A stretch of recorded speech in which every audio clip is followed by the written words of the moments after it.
السلام علیکم، آپ دیکھ رہے ہیں الفجر ٹی وی۔ حضرت داتا گنج بخش رحمۃ اللہ علیہ کا اصل نام علی بن عثمان بن علی ہے۔ کشف المحجوب میں آپ نے اپنا نام ابو الحسن علی بن عثمان بن علی الجلابی الحجویری الغزنوی تحریر فرمایا ہے۔ آپ کی تعلیمات سے متاثر ہو کر ہزاروں غیر مسلم حلقہ اسلام میں داخل ہوئے۔ آپ کا عرس مبارک ہر سال 20 صفر کو عقیدت و احترام سے منایا جاتا ہے۔ آپ کا سلسلہ نسب 9 واسطوں سے سیدنا حضرت علی ابن ابی طالب کرم اللہ وجہہ الکریم سے جا ملتا ہے۔ بعض بزرگان کی روایات کے مطابق آپ 400 ہجری میں سلطان محمود غزنوی کے عہد حکومت میں پیدا ہوئے۔ اصل وطن غزنی ہونے کے باوجود آپ بالعموم حجویری اور جلابی کے نام سے مشہور ہیں۔ غزنی شہر کے محلے جلاب اور حجویر میں رہنے کی نسبت سے آپ جلابی اور حجویری کہلائے۔ آپ کا خاندان غزنی کے ممتاز اور عالم فاضل گھرانوں میں شمار کیا جاتا تھا۔ آپ کے نانا غزنی کی سرکردہ شخصیات میں شمار کیے جاتے تھے اور مالی اعتبار سے یہ ایک مضبوط اور مستحکم خاندان تصور کیا جاتا تھا۔ پورا خاندان روحانیت اور متصوفانہ عقائد کی بنا پر علم و عمل کا گہوارہ تھا۔ آپ کا قد میانہ، جسم سڈول اور گھٹا ہوا تھا۔ جسم کی ہڈیاں مضبوط اور بڑی تھیں۔ فراخ سینہ اور ہاتھ پاؤں مناسب تھے۔ چہرہ گول تھا نہ لمبا۔ سرخ و سفید چمکدار رنگت، کشادہ جبین اور بال سیاہ گھنے تھے۔ بڑی اور غلافی آنکھوں پر خمدار گھنی ابرو تھیں۔ ستواں ناک، درمیانے ہونٹ اور رخسات بھرے ہوئے تھے۔ چوڑے اور مضبوط شانوں پر اٹھتی ہوئی گردن تھی۔ ریش مبارک گھنی تھی۔ آپ بڑے جاذب نظر اور پرکشش تھے۔ گویا کہ آپ لباس کے معاملے میں کسی قسم کا تکلف نہیں برتتے تھے۔ جو ملتا تھا صبر و شکر کے ساتھ اس کو زیب تن کر لیتے۔ لباس دکھاوے اور نمود و نمائش کے لیے نہیں، صرف تن ڈھانپنے کے لیے استعمال کرتے تھے۔ آپ چونکہ عالم دین تھے، اس لیے اپنے فارغ اوقات میں دینی اور علمی خدمات میں مصروف رہتے۔ آپ نے تمام عمر رزق حلال کمایا اور اپنے اہل و عیال کی کفالت کی۔ ہر ایک سے محبت اور خلوص سے پیش آتے۔ غریبوں، محتاجوں، مسکینوں، ضرورت مندوں کی بلا تخصیص مدد فرماتے اور ان کی دلجوئی کرتے۔ آپ کی والدہ ماجدہ نیک سیرت اور پاک باز خاتون تھیں۔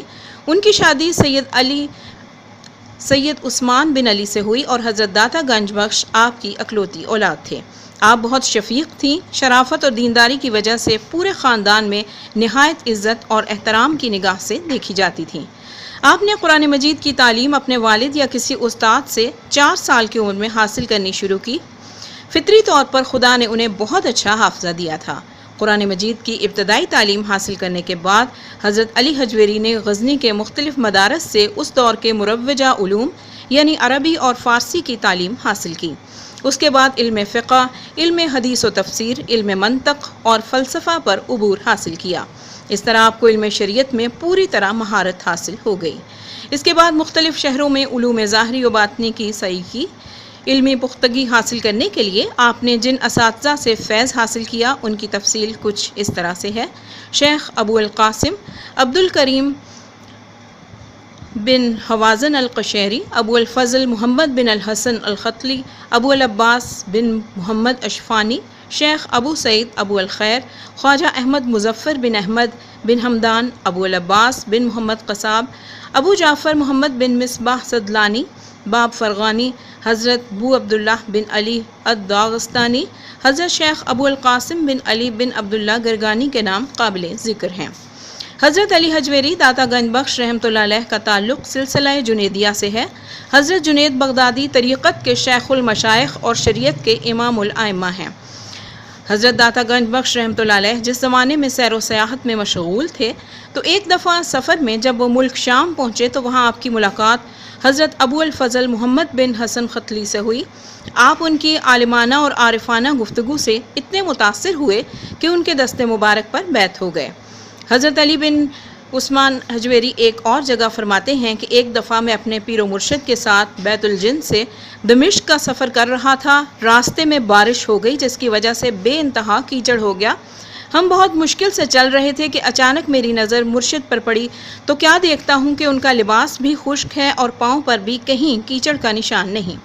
مجھے بڑی حیرت ہوئی اور دریافت کیا تو فرمایا، ہاں، جب سے میں نے اللہ تعالیٰ پر توکل کرتے ہوئے ہر قسم کے وہم اور شبہ کو دور کر دیا ہے اور دل کو حرص و لالچ کی دیوانگی سے محفوظ کر لیا ہے، تب سے اللہ تعالیٰ نے میرے پاؤں کو کیچڑ سے محفوظ کر رکھا ہے۔